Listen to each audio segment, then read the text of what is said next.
30 जनवरी 1948 को महात्मा गांधी जी की हत्या नाथूराम गोडसे ने दिल्ली में कर दी। इस घटना ने पूरे देश और दुनिया को हिलाकर रख दिया।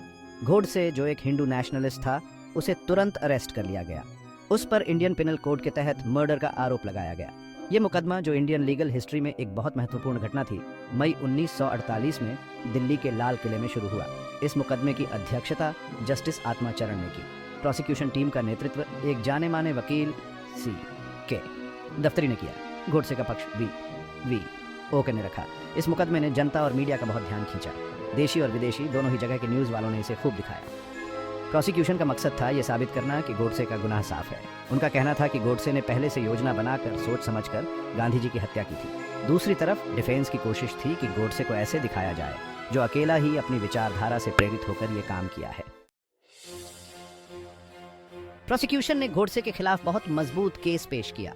उन्होंने उन लोगों के बयान पेश किए जो हत्या के समय वहां मौजूद थे। इन बयानों में साफ तौर पर बताया गया कि कैसे गोडसे ने गांधी जी को बहुत नजदीक से गोली मारी थी। हत्या में इस्तेमाल हुआ हथियार, ये सब फोरेंसिक एविडेंस भी पेश किया गया। प्रोसिक्यूशन ने गोडसे के लिखे हुए लेख और भाषण भी पेश किए। इनसे पता चलता था कि गोडसे के मन में गांधी जी और उनकी नीतियों के प्रति कितनी गहरी नफरत थी। उनका कहना था कि गोडसे के लिखे हुए लेख साफ तौर पर बताते हैं कि उसका इरादा गांधी जी को मारने का था। प्रोसिक्यूशन ने ऐसे सबूत भी पेश किए जो गोडसे को बाकी लोगों से जोड़ते थे। उनका दावा था कि ये लोग हत्या की साजिश में शामिल थे। प्रोसिक्यूशन ने बहुत मेहनत से उन सभी घटनाओं को जोड़ा जो हत्या तक ले जाती थी। गोडसे ने अपने बचाव में गांधी जी को गोली मारने से इनकार नहीं किया, लेकिन उसने खुद को मर्डर के आरोपों से निर्दोष बताया। उसका कहना था कि उसने जो किया वो भारत के प्रति अपने कर्तव्य के लिए किया। उसे लगता था कि गांधी जी की नीतियां नए आजाद हुए देश के लिए हानिकारक थी। गोडसे ने अपना बचाव पेश करते हुए एक लंबा और स्पष्ट बयान दिया। इसमें उसने अपनी राजनीतिक विचारधारा और गांधी जी की हत्या के पीछे अपने कारणों को बताया। उसका कहना था कि मुसलमानों के प्रति गांधी जी की तुष्टीकरण की नीतियां भारत को बांट रही थी। उसके अच्छे भाषण के बावजूद अदालत को गोडसे की दलीलें मनाने वाली नहीं लगी। प्रोसिक्यूशन उसके खिलाफ सबूत पेश करने में कामयाब रहा था।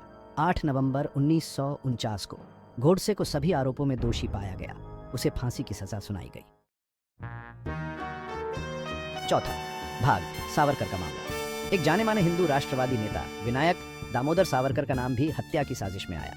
प्रोसिक्यूशन का आरोप था कि सावरकर ही इस हत्या के पीछे असली मास्टरमाइंड थे। उनका दावा था कि गोडसे और उसके साथी सावरकर के कहने पर ही काम कर रहे थे। हालांकि सावरकर के खिलाफ प्रोसिक्यूशन का केस गोडसे जितना मजबूत नहीं था। वे सिर्फ एक ही गवाह दिगंबर बड़गे के बयान पर बहुत ज्यादा निर्भर थे।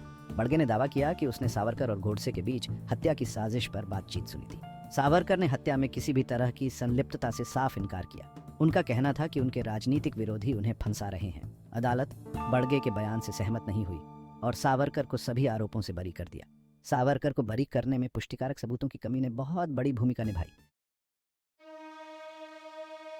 5वां भाग, अंतिम फैसला और उसके बाद 15 नवंबर 1949 को नाथूराम गोडसे को अंबाला जेल में फांसी दे दी गई। उसके साथ ही नारायण आप्टे को भी उसी दिन फांसी दी गई। गोडसे का मुकदमा और फांसी आज भी भारत में एक विवादित विषय बना हुआ है। कुछ लोग उन्हें एक भटका हुआ देशभक्त मानते हैं, तो कुछ उन्हें एक क्रूर हत्यारा। गांधी जी की हत्या का भारत पर बहुत गहरा प्रभाव पड़ा। इसने पूरे देश में शोक और आत्मनिरीक्षण का माहौल पैदा कर दिया। इसके कारण हिंदू राष्ट्रवादी संगठनों पर भी कार्रवाई हुई। हालांकि विवादास्पद यह मुकदमा कानून के राज के प्रति भारत की प्रतिबद्धता का प्रमाण था।